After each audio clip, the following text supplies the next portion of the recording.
I trust in God wherever I may be, upon the land,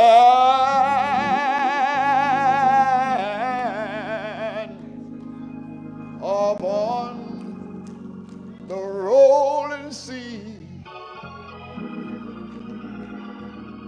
Though come what may, from day to day,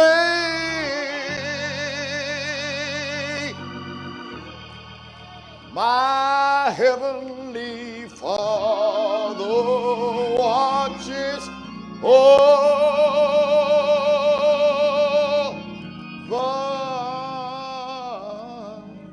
me.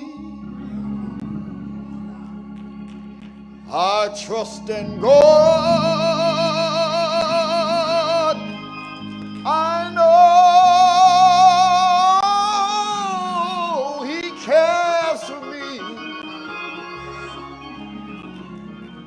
On mountain bleak, on mountain peak above, on the rolling sea,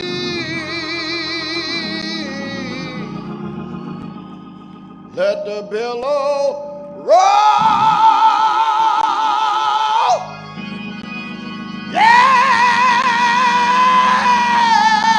He keeps my soul.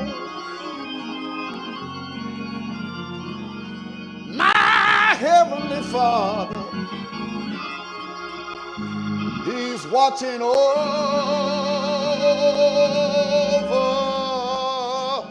me. I don't care what nobody says. I'm singing for folk lying up there sick in intensive care. I trust in God. I know He cares for me. That's what I'm going to do. On mountain peak or upon the rolling sea, this is what you got to do. Let the billow roll. Oh, He keeps my soul. My heavenly Father, my heavenly Father, my heavenly Father, He's watching over. He's watching over.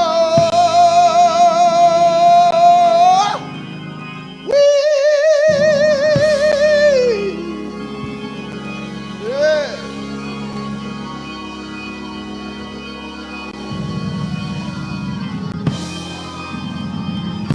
Look at somebody. You don't have to touch them, you know. Just tell them, trust in God.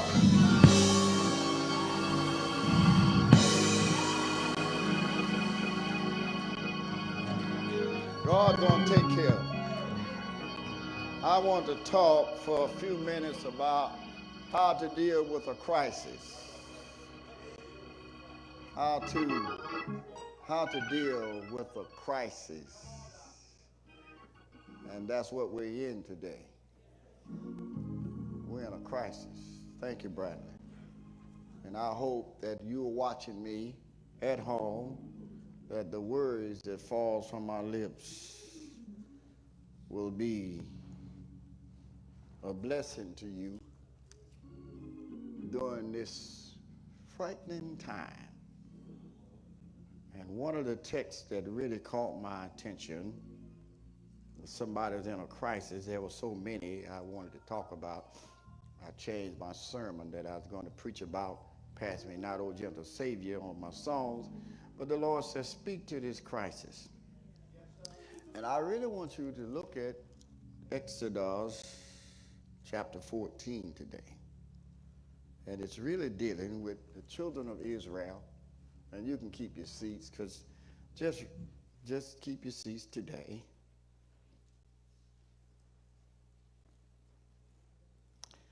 And we're going to just study for a minute, not the end, well, most of this chapter, when you think about a crisis that the children of Israel went through. A crisis is when you're in the middle of something and you can't do nothing about it. When you're facing something that's difficult and your hands are tied. You wish you could do something, but you can't. And right now, our country and our world is in a crisis. We have had crisis before. We went through a crisis a few years ago when the stock market crashed and hundreds and millions of people were without jobs. We went through a crisis when I was a kid. And my mother and father talked about the crisis in 1929 when the stock market crashed and rich people were jumping out of windows. The wealthy were disturbed, couldn't take it. And how they survived. My mother said they lived on the farm and they didn't know it was a crisis because they raised all their food. But now we are somewhat in a situation, nobody's farming. And all it takes to put all of us starving is somebody shut down the trucking system. And I've been teaching you this in the book of Revelation, how I honestly believe a man is coming. And he's called the Antichrist. And I'm not proclaiming this today, but I want you to see just how a preview of what's about to come. The world will be in a crisis worldwide with all of our nuclear weapons and advanced technology. We won't be able to solve some things because nature is so powerful. And a man is coming. And he's going to come with peace. And he's going to come with a solution to the crisis. And the world is going to go after him. Revelation chapter 13. And the world will honor him. Think about this. Now, I'm just telling you how it can go. They're already saying they don't know if something's on your money. And you pulling out your dollar bill. What is the viruses on it? And when you pulling out money and you passing it, you could catch something.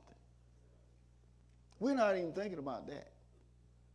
What if they pull all the money back and tell you from now on, we don't need no money? What you gonna have? A chip. And they'll put it in your finger or your forehead. And you won't buy nor sell without that mark.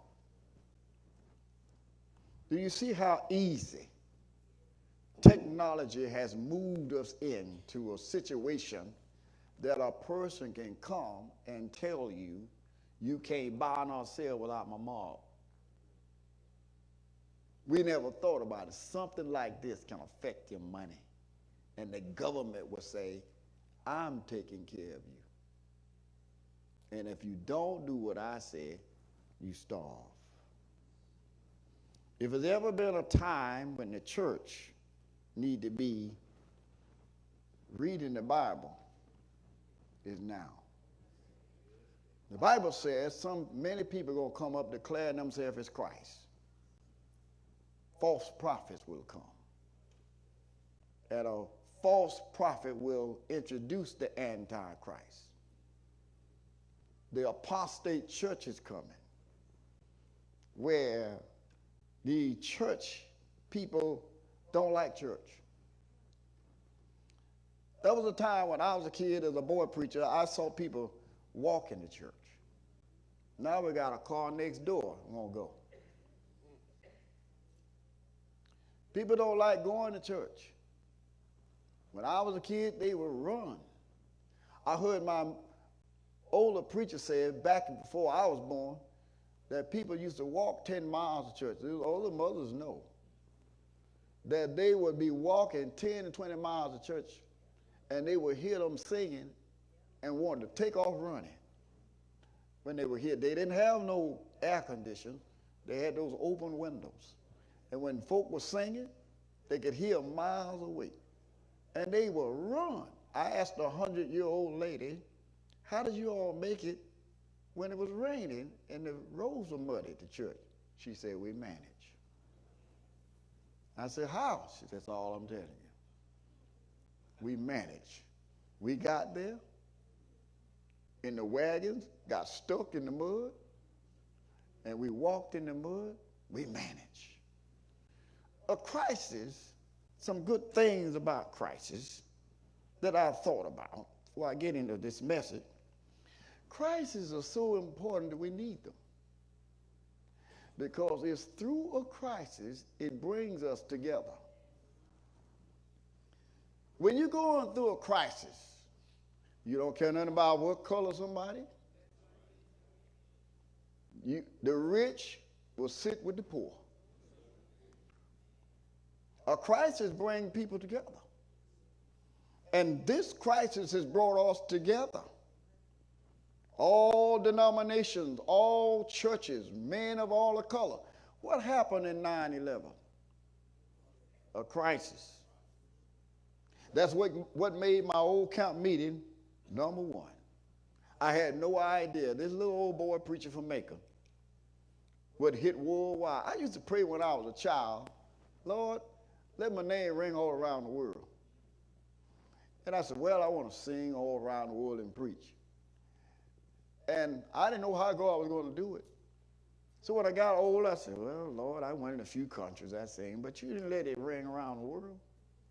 And 9/11, they took my old camp meeting song, this is a mean world to live in. You got to stay here until you die. You heard it on CNN. They put the phone number up. Todd was here. They asked for it to raise the consciousness to heal the land. It tied up the phone lines down there from Japan to Russia. CNN called back and said, take our phone number off. Put your church number up. They said, we're going to add only 31 days.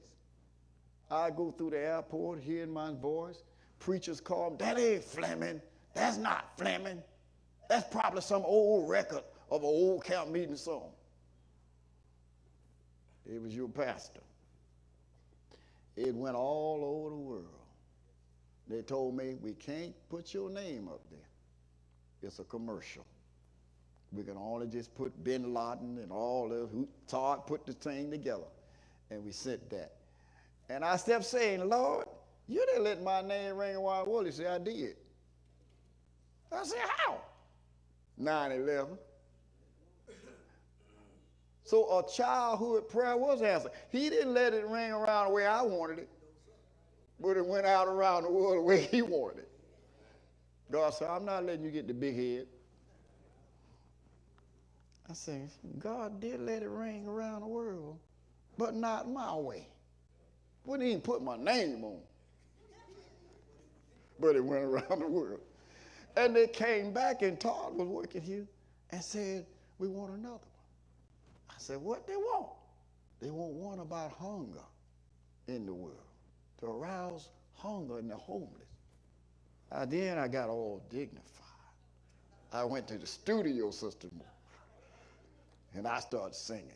I can't hardly get along in this world. I can't hardly get along in this world. I can't hardly get along in this world. Just can't hardly get along. That thing went around the world. And it called me from the airport. Reverend, Your name ringing all over the world. Paula White, she and her husband was talking about it. She called me and said, her husband said, I heard that voice.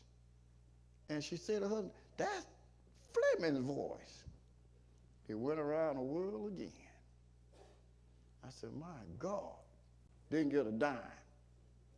But it went around as a television. But what I looked at, whoever Prophet Moon was, he called and sent a delegation down here after they heard me and wanted me to come to New York and all the preachers to pray for the country because of the crisis. I wouldn't go. And no, I'm not connecting with Moon. So the point is, they came in with flowers and everything. Come. No, I don't believe in what he's teaching. But what I noticed, after 9/11 crisis, I saw Republicans, Democrats, who hasn't spoken to each other in 50 years, joining hands. We shall overcome. Now, they laughed at our spirituals, but they weren't laughing at the spiritual then. Joining hands. Look at them.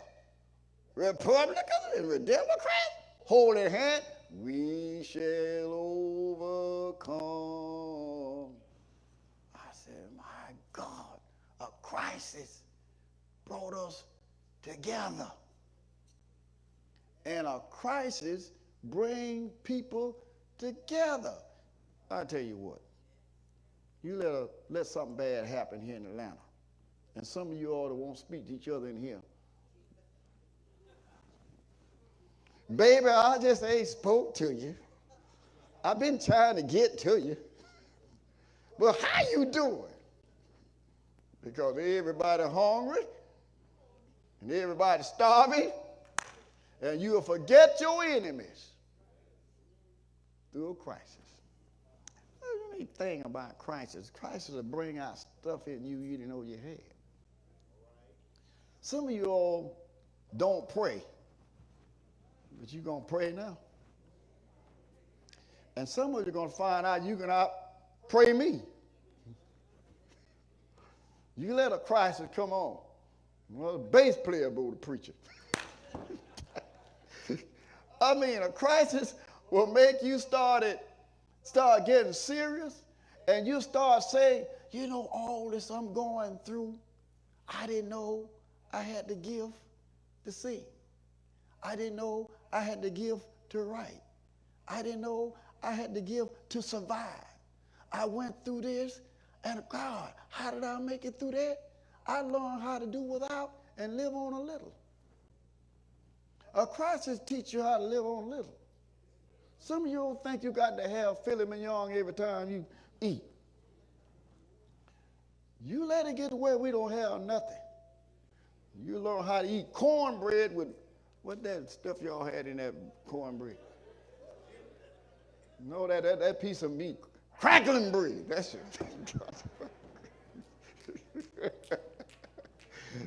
You will learn how to eat stuff that you swear you never eat. Some of y'all will be eating pig feet called specialty with hot sauce already in it. Not on it, in it. You will be surprised to know what you will survive, like you're going to find out now.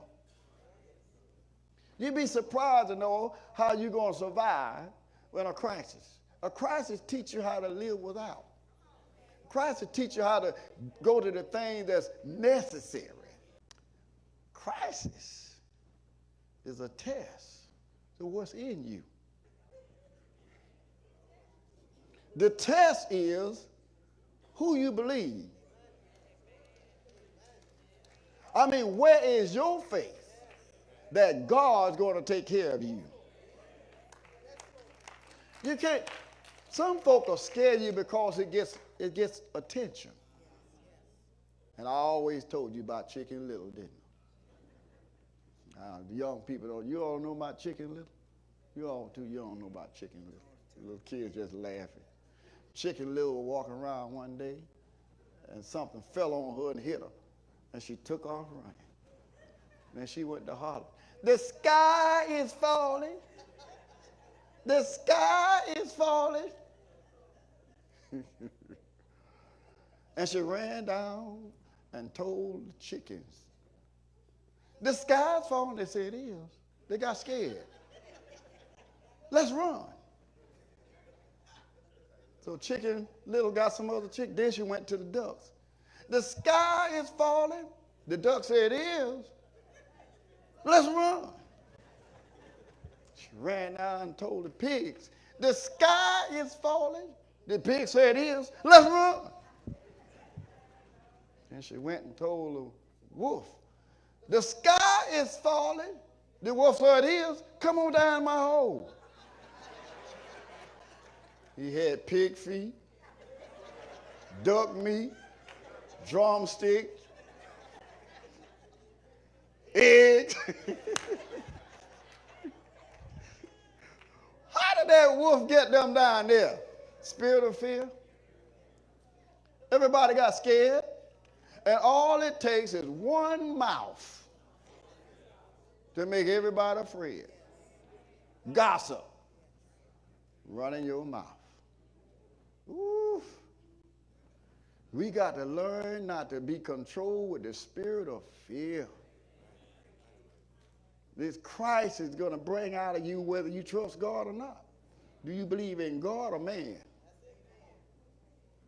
We got to make sure we don't just go by what man says. And you got to be careful who you're listening to in a crisis.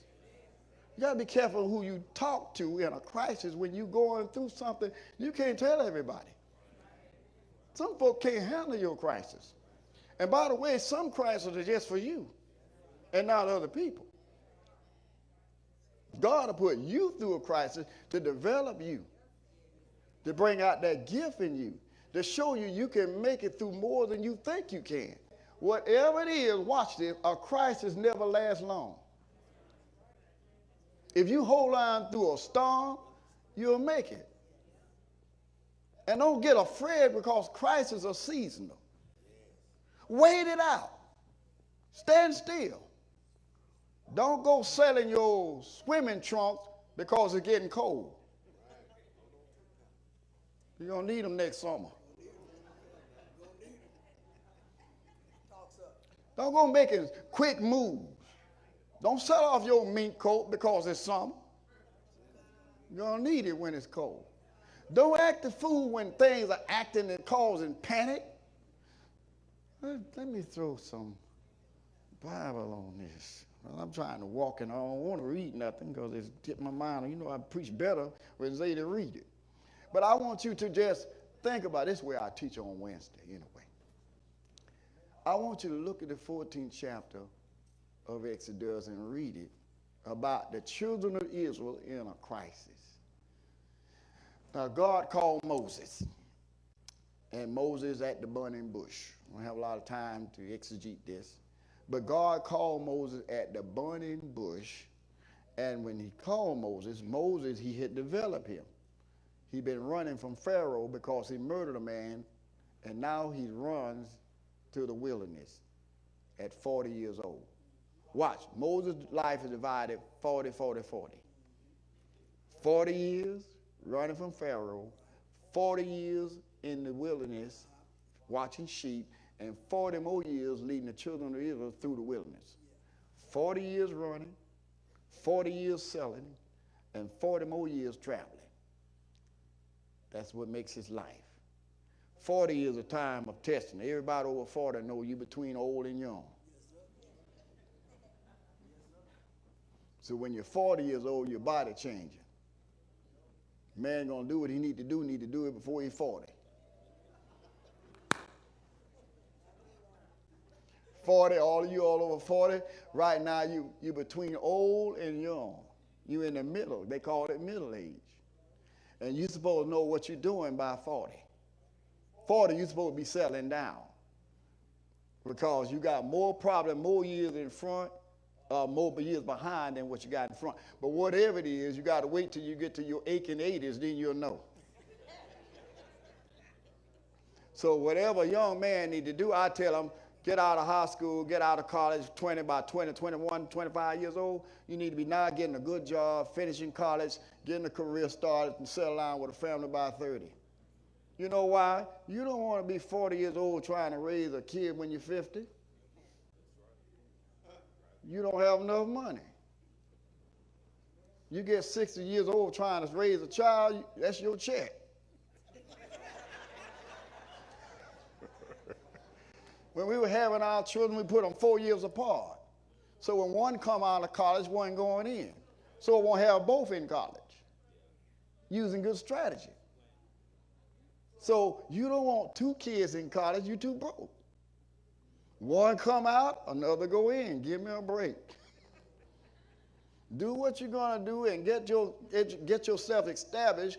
Getting out of high school, what, 18, 19? Go on to college, be out by 23, 24. I'm guiding my grandson. All right, you're 26 years old now. I want you to go on and get what you're going to get. If you're going at a PhD, go on, because by 30 years old, you need to be getting it together, bro. And settling down with a wife, a family. So by the time you get my age, you through with that. And start looking at somebody going where you going. Young lady, when she talk to a man, she doesn't look at where he is, she look at where he's going. When a young woman see where you're going, a woman look at you, she want to hear you talk and see where your head going. So Flemming had good sense. She married a young man going somewhere. She always dated tall men. Let this little man, send that tall Negro waiting here. Bring that long leg joker. I took him from her.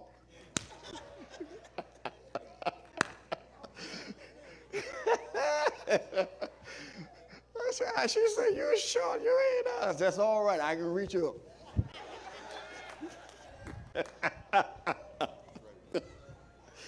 And don't be intimidated by no girl, bro. You can't let her intimidate you now. She's looking at the man in the man. How about that tall joker?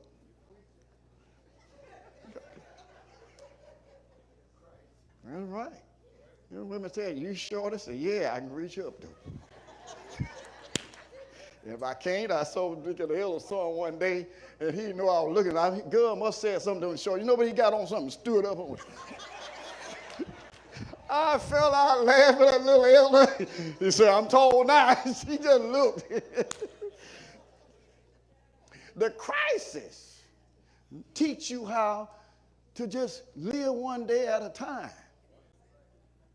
And you got to weigh it through. We got to weigh through. It won't last long. It didn't last long with the Black Plague. It just vanished. Children of Israel, Moses get them up in 40 years. Now look, watch this. God tells him, lead them out of Egypt. They've been praying to get out. He didn't know. They didn't know. Now, they were in a crisis in Egypt. Slaves. But they get out of Egypt and didn't know. They thought they were getting to the freedom and ended up in another crisis. Before freedom, there's a crisis. Now, watch this. Make this short. He gets them to a Red Sea. Now, they could have gone to Canaan in 4 days, going another direction, and didn't make it in 40 years. Why would God lead them into a crisis? He got them hemmed in. Pharaoh let them go. Got down to the mountains, Pi-Hahiroth, on the east side, 12 to 15 miles of water in front. I've been to that sea, called the Red Sea, but originally folk, Reverend used to call it, the original word is Sea of Reeds. We call it Red Sea. I remember in college one time, atheist young man said, you know what, that Bible's a lie. It's not called Red Sea, it's a Sea of Reeds. There's a lot of reeds in that sea. And high in the wood. And by the way, he said, Pharaoh's on that sea of reeds ain't no more than 3 to 4 inches high. And you see the Bible not right. I hit my Bible. I said, thank God. If the Red Sea ain't but 4 inches high, Pharaoh's army got drowned in 4 inches of water. He had to hush. Whatever it is, a miracle took place. Now, this is the Red Sea, we call it Sea of Reeds. And all this water, rocks on either side, and guess who's behind? Pharaoh's army. Whenever the devil free you, he's coming back. Whenever you get over drugs, he's coming back after you through another friend. Whenever you get over a problem, he's coming behind you after you again because he wants to enslave you again. Don't ever think you ever free completely. The devil had you thinking something, you got to hit your head. Where did that come from? The devil gonna always be behind after you. If the devil's not after you to enslave you again, there's something wrong. Because God permitted Pharaoh to come after them. I often say God took Pharaoh and made his heart hard. The Bible said God hardened the heart of Pharaoh. I thought about it on my way here. I said, I think God made his heart so hard so when he busted, it wouldn't turn to nothing but dust. Dust gonna fly all over the place. Get through. You can't bust nothing hard when it's soft. Let it get hard and bam. God said, I'm gonna make your heart hard so when I bam, it fly all up in the air and everybody see. And listen, and when he let them go, he started thinking, I got to get them back. God allowed them, instead of going straight to where they were supposed to go, get hemmed in. Are we hemmed in? Have you ever been hemmed in and didn't know what to do? Have you been in a situation you couldn't go forward, couldn't go to the side, and can't go back? God will box you in. But when God boxes you in, is to see what kind of character you are. To show what you made. Will you commit suicide? Or will you stand and take it? Will you turn on the church and write God off?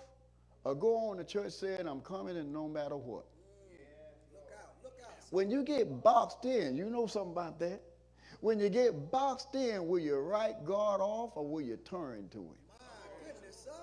Because if you pray right, he'll put a Timothy Flemming in your sight. When God boxes you in, he'll soften somebody that'll come to you. When God boxes you in, it's to say, let me see what you're going to do now that you can't go nowhere. You're sick, you're broke, you have no friends. Your wife left you, your husband left you, you got a house full of children, you got sons, you don't know what to do. God said, I put you there and put you in a crisis to show you what's in you. Did you hear what I said? Not to show him. He already know.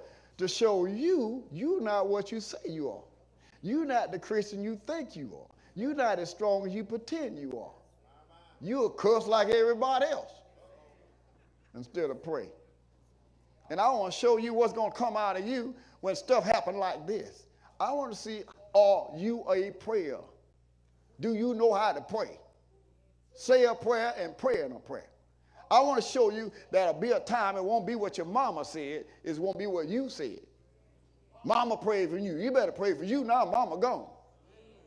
I want to see, are you going to be faithful in that tithe and offering when I take the money you made? That way you tithe. I had a woman tithe with her welfare check, and she's a millionaire. She came here and testified, Miss Dukes. And she was the one that, when I moved in this church, gave her text. She said, Reverend, I was on a welfare check, and I tithe from my welfare check. And now I got this big realty company. I'm wealthy. I said, what? She said, I showed God that when I didn't have a dime, I was going to honor him. Boxed in. God will put you in that situation. If you can't tithe with a little bit, you won't tithe with much. He'll put you in this situation saying, I don't see how you're going to trust me with your income. I remember when so many of you all didn't have no job was a crisis. And I was praying for you all there, and I said, pay your tithe. And when they said, tithe, I don't have nobody. I said, baby, if you don't have a 20 cent, 20 cents, if y'all can't say 20. How much you owe God out of that? A penny, whatever. 2 cents? I mean, honor God in a hard time and see if he won't bless. Because listen, if I can't trust you on a bicycle, I sure can't trust you with a Rolls Royce. You got to be faithful in all things, boxed in, showing God you truly love him, not for what he's given you, but you're tithing out of the love. How am I going to love God and don't love his church? I want God's house to prosper. I don't want no pressure on my pastor because I don't want him teaching under pressure. I want him to be free studying the word of God. I want him to have a word for me on Sunday. I don't want my church suffering for nothing. If I can help it, then do your little part in a crisis. Listen, everybody can pay money when you got money. You can always shout about God will sure feed you, honey, when your refrigerator running over. You can always holler, God will sure give you a ride when you got a Rolls Royce. But get without a ride and come to church. Get with no food and praise God. Get with no money and still tithe. That's when I know what you're made out of in a crisis. And that's what God want to show you. You're not what you say you are. Because I put you in a situation. God tests Job. And by the way, Job was picked out to be picked on. And watch this. Guess who picked him? The devil didn't pick Job. He was a perfect man, lived right, and God, the devil walking around in heaven goes, God looked at him and said, Satan, where you going? I'm just messing around. That's where old Joker is about nothing. Where you live? I'm just messing around. What church you go? All of them. That's a devil. Devil don't never have no address. I'm just messing around. Messing around, yeah, just messing around. When you meet a joker and he wants your phone number, won't give you his, I'm just messing around. Well, what's your number? Well, you got one. You probably got 2 phones. One a business phone and one's a...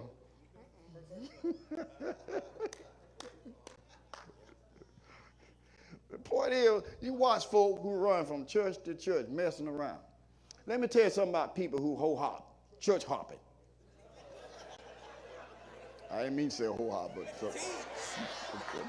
that slipped out, didn't it? I didn't mean to say that. That slipped out. Forgive me, Lord. Church.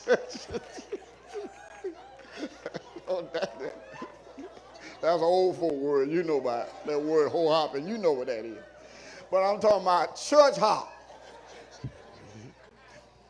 People who go to and fro always running from the you. Listen, when you don't like you, you run with you, trying to run from you, and going to find out you going to always be with you. If you're not happy with you, you're not happy nowhere else you go.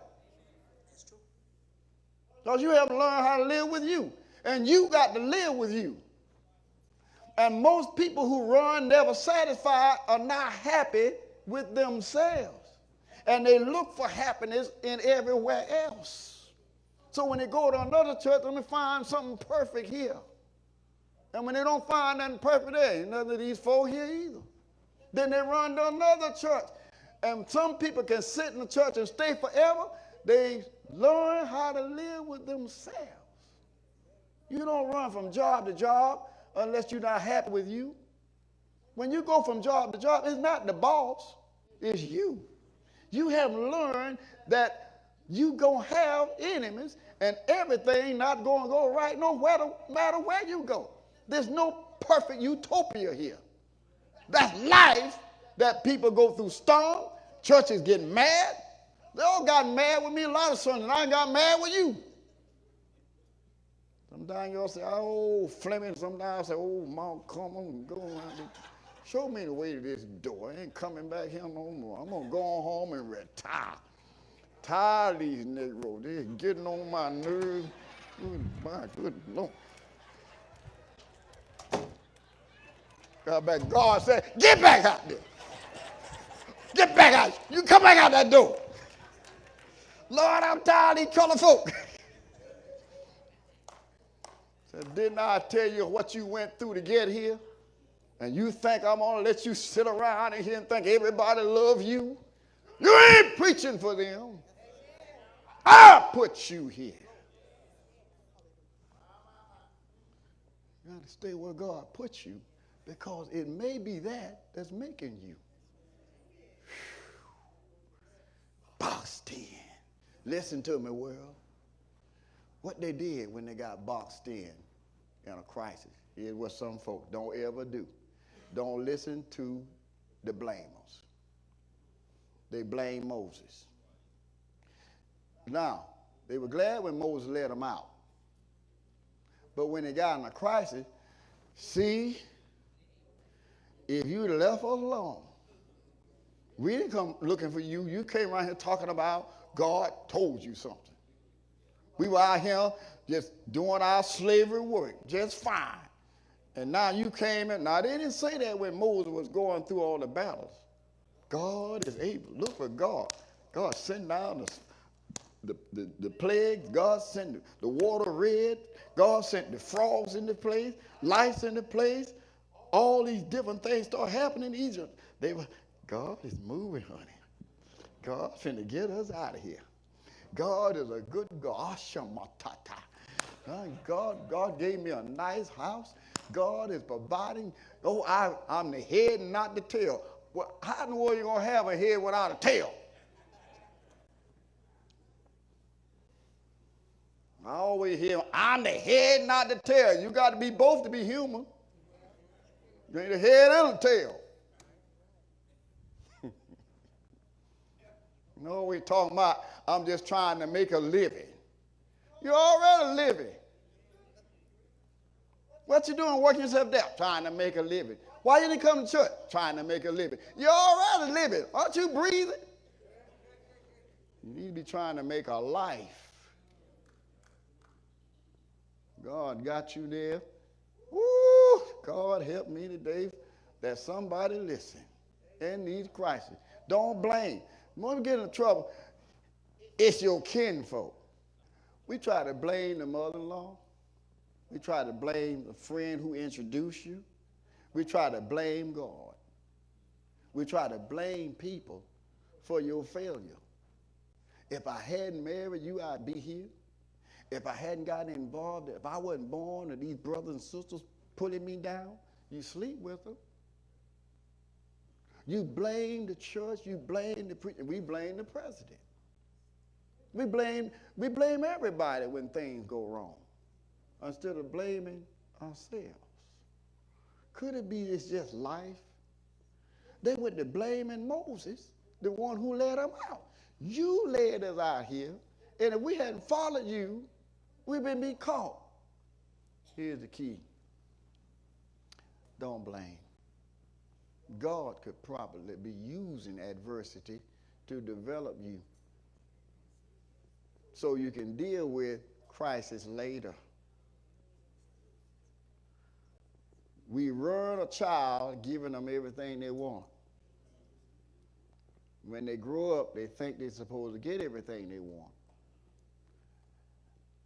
What God did, put them in a situation to find out who is boss, to find out his power, to bring us through. God put them in a situation to say, I need to show you who I am, what I did, what I'm doing, and what I can do. Now listen to that. Write that down. What I did, what I'm doing, and what I can do. Watch this. They forgot who got them out of Egypt, what God did. They forgot when they got to the Red Sea what God could do. And they're not thinking later on what he will do. Here's where we are. You can't deal with a crisis until you look back and see what he's done. How many crises he brought us through? Did God provide for you when the country was in a crisis a few years ago? Before Obama took place, under the Bush administration, everything collapsed. Some of you are talking about you ain't had nothing to eat. You don't look on the fed to me. God fed you. And some of you fed a little too much because you're overweight.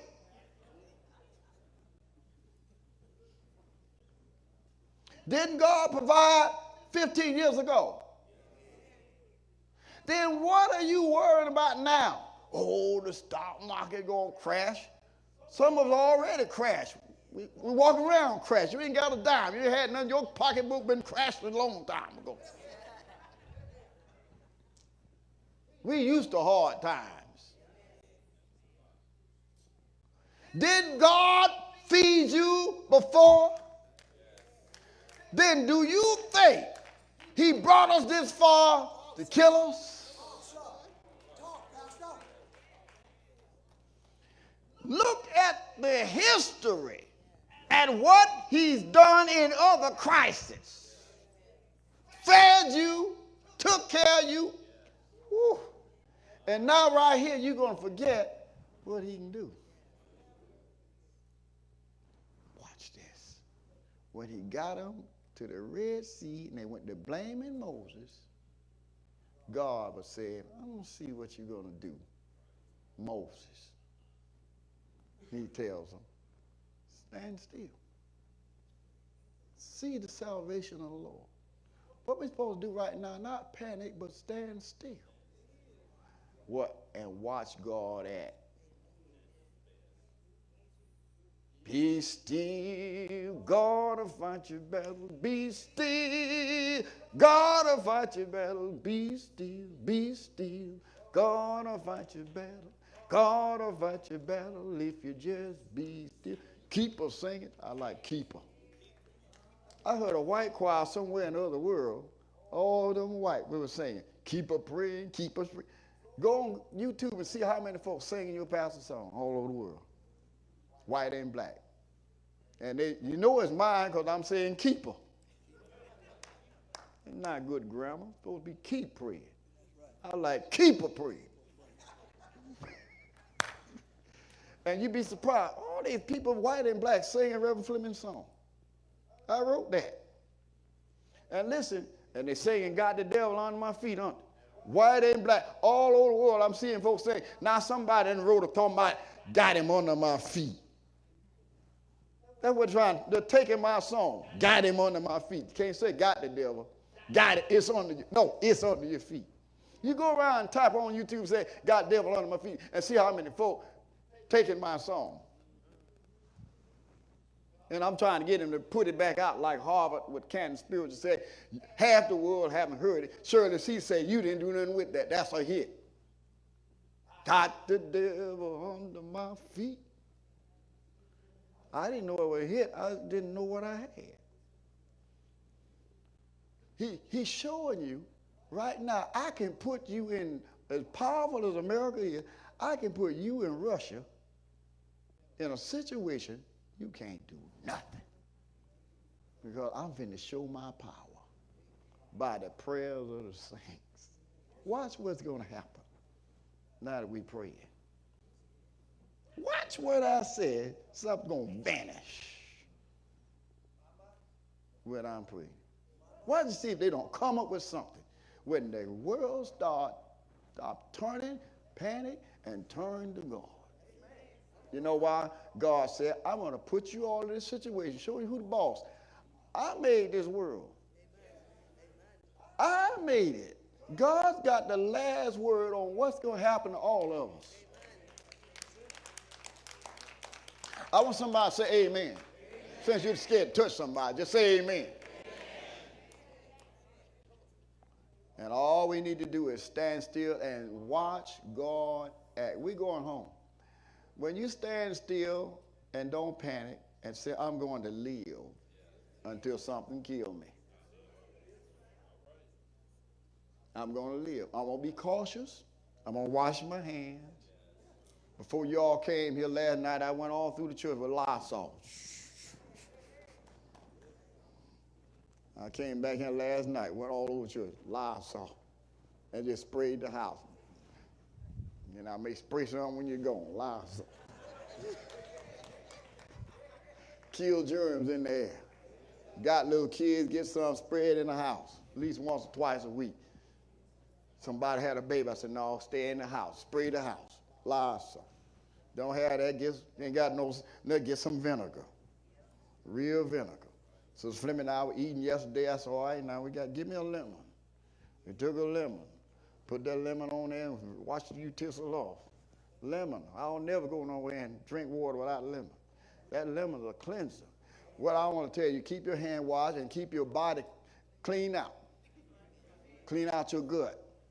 Take a laxative. Keep your immune strong. So whatever attack it, can't use it. If you got stuff in you and your body get it in you, that's where it comes from. You know, a cleansed body is the key to a healthy body. If you get stuff out of you, you eat, it won't stay in you to kill you. Once a month, you ought to have a laxative. Not all the time, you don't want your body dependent on it. But you ought to clean your system. Now, old folk had a word for it called castor oil. You want to take Pepto-Bismol, and I got sick in Florida with my wife eating something, and I said, I don't need no Pepto-Bismol. I'm going to get a laxative because your body trying to throw it out of you. Not keep it in you, get it out of you. Let the body keep flushing you and let it do what it's going to do and keep running the bathroom. It's telling you, I don't want what you put in me and I'm getting rid of it. And here you putting Pepto-Bismol trying to hold it.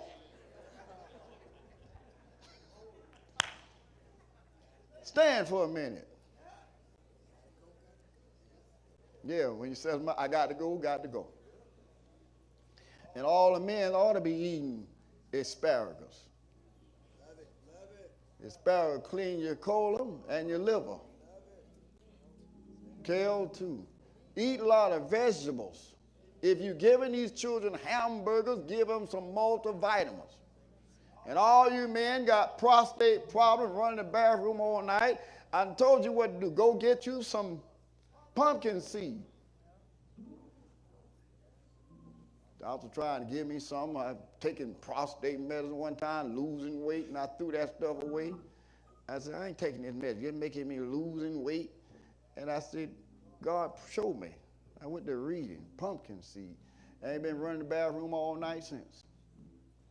Handful in my mouth, drink some water at night, get up in the morning, eat some more, drink some water. Deacon Hooks taught me every morning, get up and drink a glass of water with lemon on an empty stomach.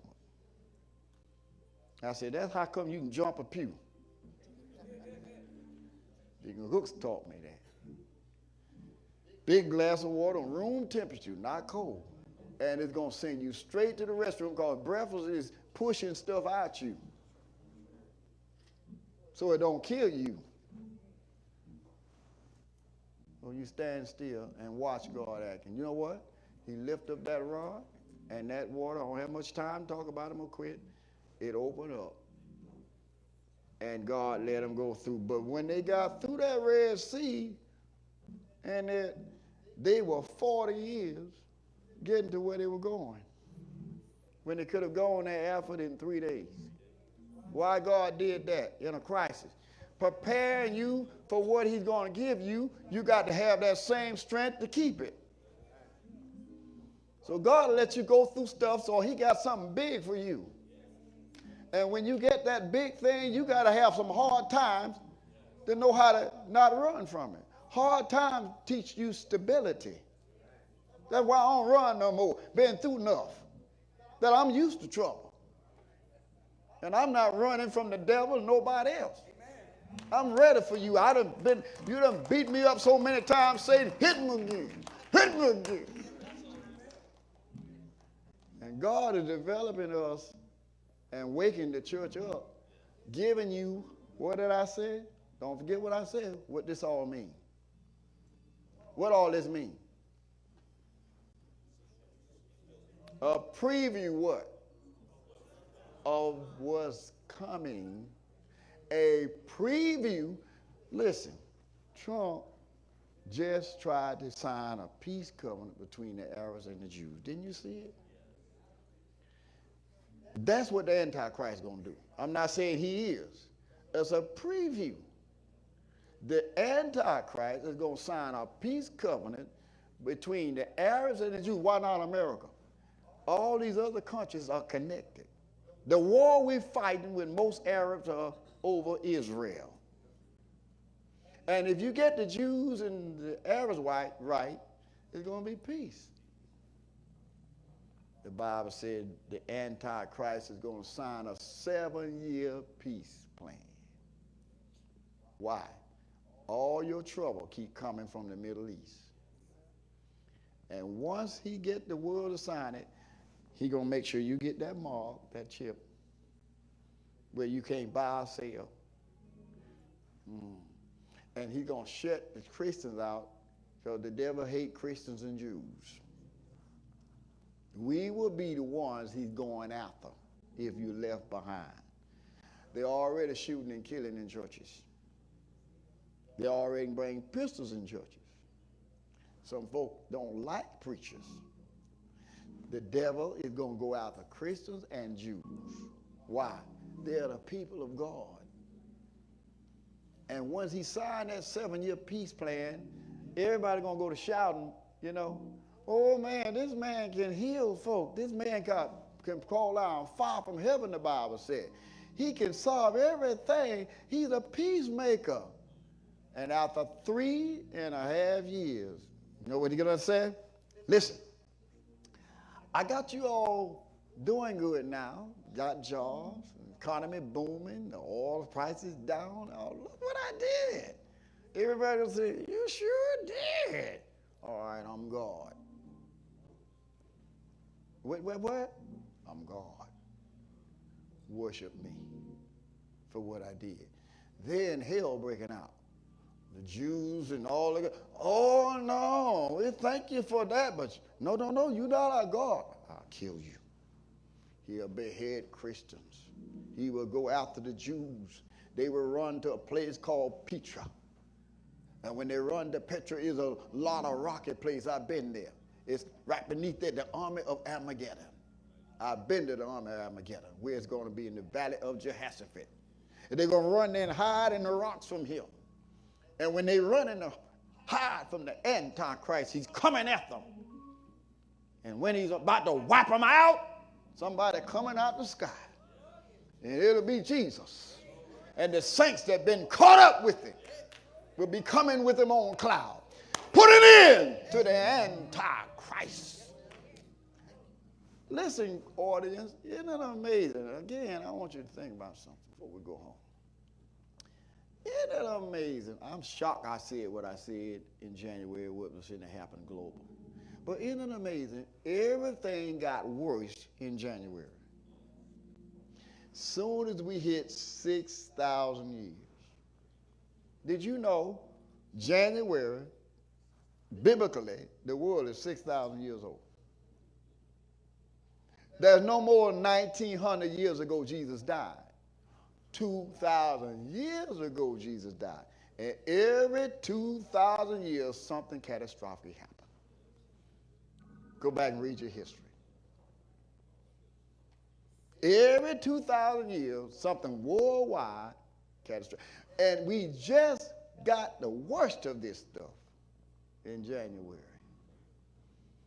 It's one more year. If God should come this year, that's the 6 days God created the earth. And he rested, and one more day he made it the Sabbath. If 6,000 years at the end is one more year called the age of the millennium, that there'll be peace on the earth for 1,000 years, that make the number complete 7. 7 days God made the world. Just could this be the year? And when God ends this world, it's going to be one more 1,000 years left. I know that Bible. And I've been looking at this and wondering, saying, Lord, is this the year? Well, let's take a moment. I'm scared so many to death you can't even smile. You smile because your pastor opening your eyes and you got a message. I'm not going to panic in a crisis. I'm not going to blame nobody. You don't know where it came from. Quit talking about where it came from because you don't know. You don't even know where the black plague came from. Black plague came from. You don't know where none of that stuff came from. It's just here. And some more might come. Animals. Say, oh, we got now folks scared of the dogs. And that dog been licking on you for and folk trying to come over, baby, the folk licking, dog licking them all in my. But why weren't you dead 10 years ago? Take the dog to the vet and get a shot. God, help me, Holy Ghost. We come up with honey. They said the bats. I don't know about the bats and nothing else. Where the black plague came, they said it were rats. Somebody said it was a hog. People are always trying to come up where something came from and don't know. When science say they don't know, why don't you shut up?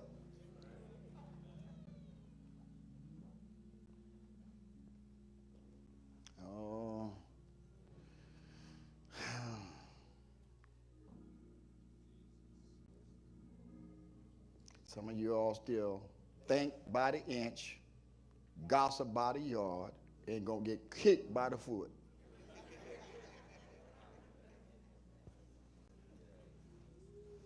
Let me open doors of the church. There may be somebody want to walk down here and say, I'm ready for Jesus.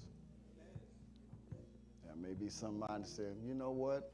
I need to give myself to God because things happening.